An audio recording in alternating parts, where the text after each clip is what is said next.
বন্ধুরা, আমি এই ভিডিওতে আপনাদের সাদা চন্দনের বীজের আপনারা সহজ উপায়ে কীভাবে জার্মিনেশন করবেন সেটা আমি স্টেপ বাই স্টেপ আপনাদের দেখাচ্ছি। এই প্রসঙ্গে বলে রাখি বন্ধুরা, সাদা চন্দনের বীজের জার্মিনেশন কিন্তু আমরা দুরকমভাবে করতে পারি। একটা একদম ন্যাচারাল ওয়েতে, আর একটা জিবারলিক অ্যাসিড ব্যবহার করে। তো জিবারলিক অ্যাসিড ব্যবহার করে প্রক্রিয়াটা জটিল নয়, আমি ওটা পরে দেখাবো। তার আগে আমি সাধারণভাবে কিভাবে আপনারা একদম ন্যাচারাল ওয়েতে চন্দন বীজের জার্মিনেশন করাবেন সেটা আমি আপনাদের প্রথমে দেখাচ্ছি। চন্দন বীজের জার্মিনেশন বন্ধুরা একটা জটিল প্রক্রিয়া। এই জটিল প্রক্রিয়া কেন আমি বলছি যে এই বীজের এই যে বীজ এর বাইরের আবরণটা খুব শক্ত হয়।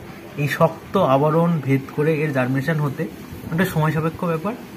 জিবারলিক অ্যাসিড দিলে সেটা তাড়াতাড়ি হয়ে যায়, আর জিবারলিক অ্যাসিড না দিলে সেটা ধীরে ধীরে হয়, একটু ধৈর্য রাখতে হয়। আর জিবারলিক অ্যাসিড দিলে যে জার্মিনেশনগুলো হয় বীজের, সেগুলো কিছুটা জার্মিনেশন হওয়ার পরে মারা যাওয়ার রেট কিছুটা বেশি থাকে, এটা আমার অভিজ্ঞতা। আর না দিলে মোটামুটি কিছু মারা যায়, তবে সেই তুলনায় কম। তো যাই হোক বন্ধুরা, আমি এবার দেখাই আপনাদেরকে যে আপনারা সহজ উপায়ে কিভাবে এই বীজের জার্মিনেশন করবেন। দেখুন, প্রথমে আপনাদের একটি পাত্রে আপনারা জল নিয়ে নেবেন, পর্যাপ্ত পরিমাণে জল, যতটা বীজ আছে সেই অনুযায়ী জল নিয়ে এই বীজগুলো জলের মধ্যে আপনারা দিয়ে দেবেন। এইভাবে জলের মধ্যে দিয়ে দেবেন। দিলে দেখবেন কিছু বীজ জলের নিচে ডুবে গেছে। প্রথম অবস্থায় যে বীজগুলো জলের নিচে ডুবে যায় সেগুলো অবশ্যই ভালো, আর কিছু বীজ জলের উপরে ভেসে থাকে। ভেসে আছে বলে এই বীজগুলো খারাপ তা নয়, এর মধ্যে অনেকটা বীজ ভালো, কিন্তু কিছু বীজের ক্ষেত্রে কি হয় যে এই খোসাটা অনেকটা শক্ত থাকার জন্য এই বীজের মধ্যে জল না ঢোকার কারণে হয়তো ভেসে আছে। তো এটা ভেসে থাকা, ডুবে যাওয়া, এটা আপনারা খেয়াল না করে আপনারা এইভাবে জলের মধ্যে দিয়ে, যদি ভালো হয় একদম সানলাইটে, রৌদ্রোজ্জ্বল আবহাওয়াতে, এইভাবে আপনারা প্রথমে, আপনারা ভালোভাবে শুনবেন, এইভাবে আপনারা প্রথমে রৌদ্রের মধ্যে 2-3 ঘন্টার মধ্যে রেখে দিতে পারেন। তো রৌদ্রের মধ্যে 2-3 ঘন্টা রেখে দেওয়ার পরে এবার বীজটা আপনারা একটা ছায়াযুক্ত জায়গায় 26 ঘন্টা ভিজিয়ে রাখবেন। প্রথমে আপনারা কিন্তু বীজটা এইভাবে নিয়ে 26 ঘন্টা ভিজিয়ে রাখবেন। 26 ঘন্টা ভিজিয়ে রাখার পরে তারপরে আবার আমরা কীভাবে করব, আমরা 26 ঘন্টা পার অতিক্রান্ত হলে আবার আপনাদের দেখাবো।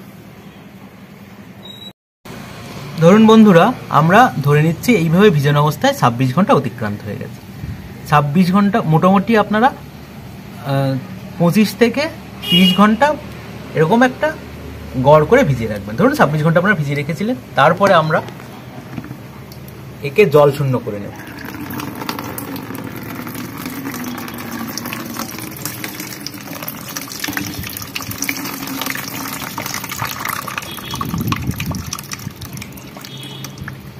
এভাবে জল শূন্য করে বীজগুলোকে বন্ধুরা এরকম একটা কোনো একটা পাত্রে, খোলা পাত্রে, যেটা অনেকটা মেলে থাকবে, মেলানোভাবে থাকবে, সেখানে রেখে দেব। কতক্ষণ রাখবো এইভাবে? এভাবে আমরা মোটামুটি 2 ঘন্টার মতো শুকনো করে নেব। 2 ঘন্টা শুকনো করার পরে এই বীজটা 2 ঘন্টা শুকনো হয়ে যাবে। মানে এমনি আপনারা কিন্তু খোলা জায়গাতে এভাবে রেখে দেবেন। এই গায়ের যে জলগুলো আছে, যে জলীয় অংশ, সেগুলো অনেকটা ফ্রি হয়ে যাবে। হওয়ার পরে আপনারা এই বীজটাকে আবার এরকম একটি পাত্রে এরকম করে আবার মিনিট 30 মতো ভিজিয়ে রাখবেন। এই মিনিট 30 ভিজিয়ে রাখার পরে এই বীজটিকে এভাবে রেখে আপনাদের এবার একটা ভালো মোটা সুতি কাপড় সংগ্রহ করতে হবে।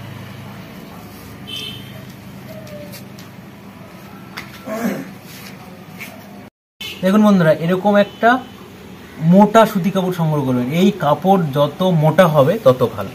এরকম একটি মোটা সুতি কাপড় সংগ্রহ করে, আমি বারবার বলছি, এই কাপড় যত মোটা হবে তত ভালো, নিয়ে এটাকে আপনারা জলে ভিজিয়ে দেবেন। এবার আমি জলে ভিজিয়ে দিলাম। এই জলে পুরোটাই জলে একদম ভিজিয়ে দেবেন। জলে ভিজিয়ে দিয়ে এটাকে হালকা চেপে নেবেন, এরকম করে হালকা চেপে নেবেন। এর গায়ে কিছুটা জল থাকবে, আবার কিছুটা শুকনো ভাব থাকবে, এরকম ভাবে চেপে নেবে। নিয়ে এই বীজগুলো এখানে ঢেলে দেবেন।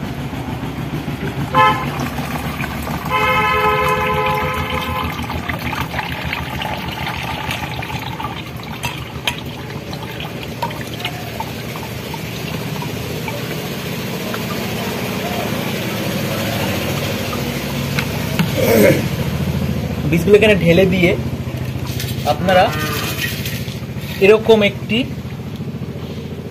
মোটা বস্তা, যতটা ভালো বেশি মোটা হবে তত ভালো, এরকম একটি মোটা বস্তা সংগ্রহ করুন।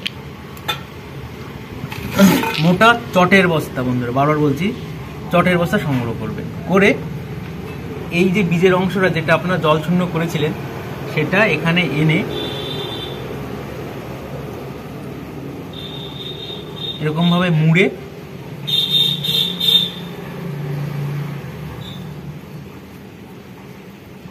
মুড়ে আপনারা এভাবে বেঁধে রাখতে হবে।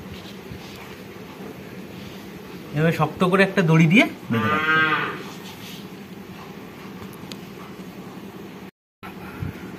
আমি বলেছিলাম যে এইভাবে চট দিয়ে বেঁধে রাখবেন।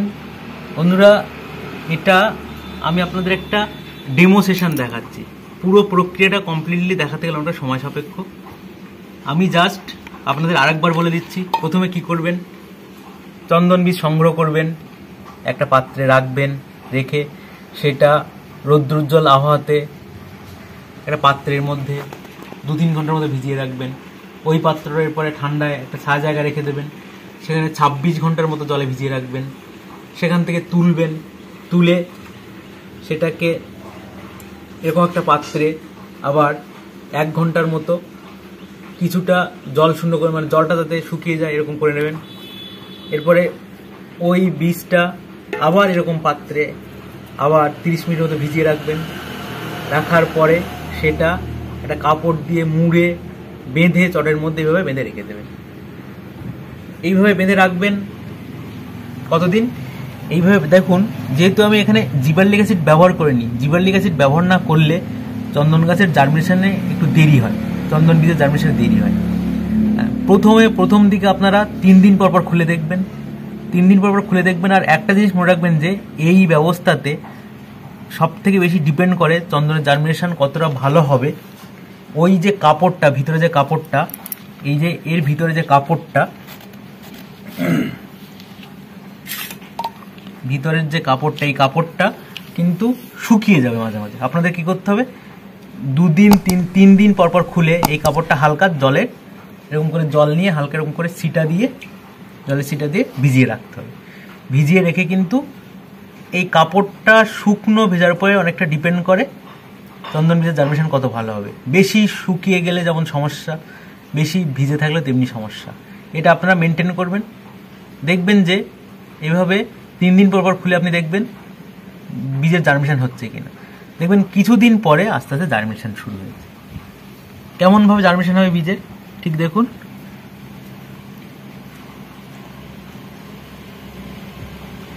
এরকম কিন্তু বীজের জার্মিনেশন হবে, এরকমভাবে বীজের জার্মিনেশন হবে। এরপরে এই বীজটা কিন্তু আপনাদের একটা নির্দিষ্ট জায়গায় প্রতিস্থাপন করতে হবে। এখান থেকে নিয়ে গিয়ে কোথায় প্রতিস্থাপন করবেন সেটাও আমি দেখিয়ে দিচ্ছি। এই বীজটাকে নিয়ে কিভাবে আমরা প্রতিস্থাপন করবো সেটা আমি দেখিয়ে দিচ্ছি।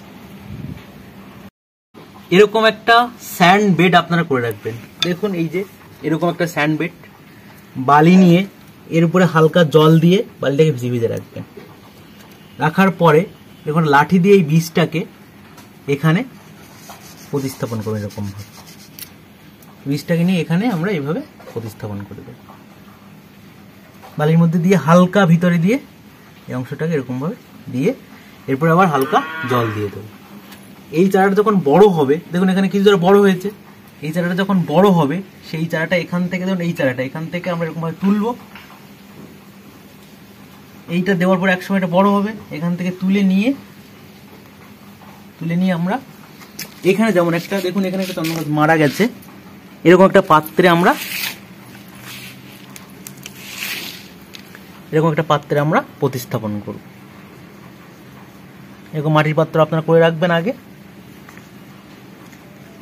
এইভাবে প্রতিস্থাপন করে দেবেন।